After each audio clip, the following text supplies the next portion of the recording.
Hello and welcome to my review of EF A Tale of Memories. This show is based off of a visual novel, EF A Tale of Two, made by the company Minori. The story of the show is actually made up of two separate stories that, although are unrelated, actually tie into each other really well.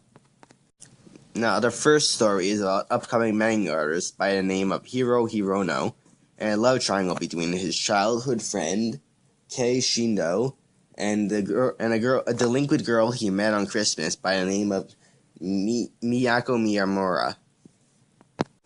All that while he tries to balance his manga career and going to school at the same time. Now, the second story is about a young man by the name of Renji and this mysterious girl he met at an abandoned train station. Now, this girl's name is Chihiro Shindo, and she is Kei's sister from the first story. She happened to have gone into a car accident when she was younger, and this story is about living with the consequences of what happened while still being able to find love. Now, what really sells the story is not so much the actual story itself, it's the pacing. The pacing managed to fully develop two separate romance stories at once, while still leaving no one undeveloped. It was just wonderfully paced in every way, and one of the best paced shows I have ever seen. Now, the art style is really unique and beautiful. It's just so eye-catching. It's so unique. It's just great. And it's really showed off in the openings and endings of the show, where it is just really well done. There's really not much wrong with the animation. I mean, it might not be the highest quality thing in the world, but it just doesn't need to be. It's just really, really unique, and it does what it needs to do. And it just does it wonderfully. And it really makes the show more powerful for it. If there's one thing the show shines in, it's definitely going to be animation. It shines in other places too, but animation has to be the biggest thing for this show. Now, the music for this show doesn't sound out very much. It does what it needs to do. It helps make emotional scenes more emotional, happy scenes more happy, but you can't really pick out any tracks individually that are really that amazing to listen to by themselves. You might not even notice it, but it is there, and it does help. So in all, the music is actually really subtle, but still really well done. Now, for voice acting for this show, I will start with the Japanese. The Japanese dub is really, really well done. It's just every voice actor does a great job. No character sounds out of place. There's just nothing wrong with it. It's a really solid Japanese dub all around. As for the dub, however, it's not the greatest dub in the world. It's not horrible by any means. It's just not that good. If I had to rank dub out of 10, I'd give it a 5.5, maybe a 6.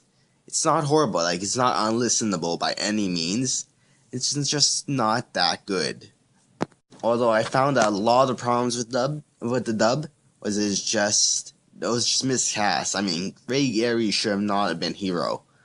I mean, he probably got the role because his brother was the ADR director, which Christopher Aries, if you're listening to this, which I doubt you are, don't miscast your brother. It does not help him whatsoever. That just really hurt the dub. Greg Aries, although I love his voice in certain characters, and he can be really good, if he's miscast, it just can ruin an anime.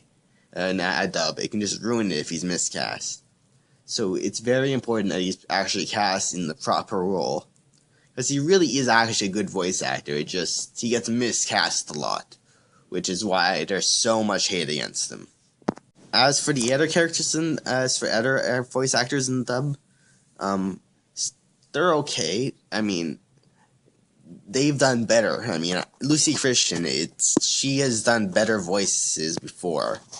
Again, her voice isn't bad. I mean, she's not doing a bad job in this dub. She's done way better. I don't even know. I feel like this dub might have just been funded or something like that.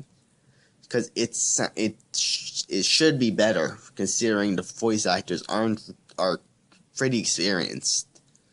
But it'll probably just a not very well funded dub with miscasts, which brought it down.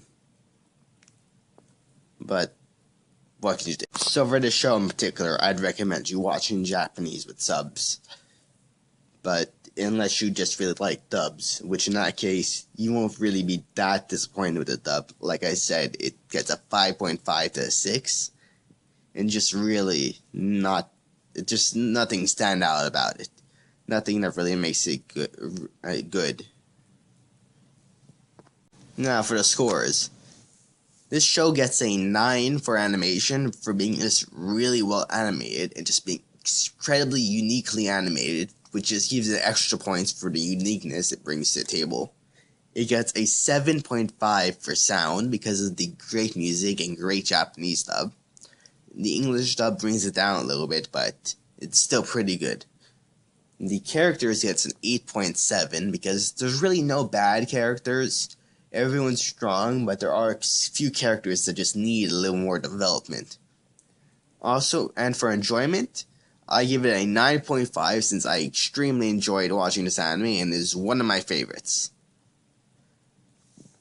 That gives an overall score of 8.64 out of 10. And this show is licensed in North America by Sentai Filmers. It is available for legal stream on Crunchyroll and the Anime Network. Links will be in the description if you care to watch it. Now, if you liked EF A Tale of Memories and want more, then may I suggest you the sequel, EF A Tale of Melodies. And I would also recommend you watch Clannad and Toradora. Those shows will do you nicely. But for now, thanks for watching, and I hope to see you guys next time.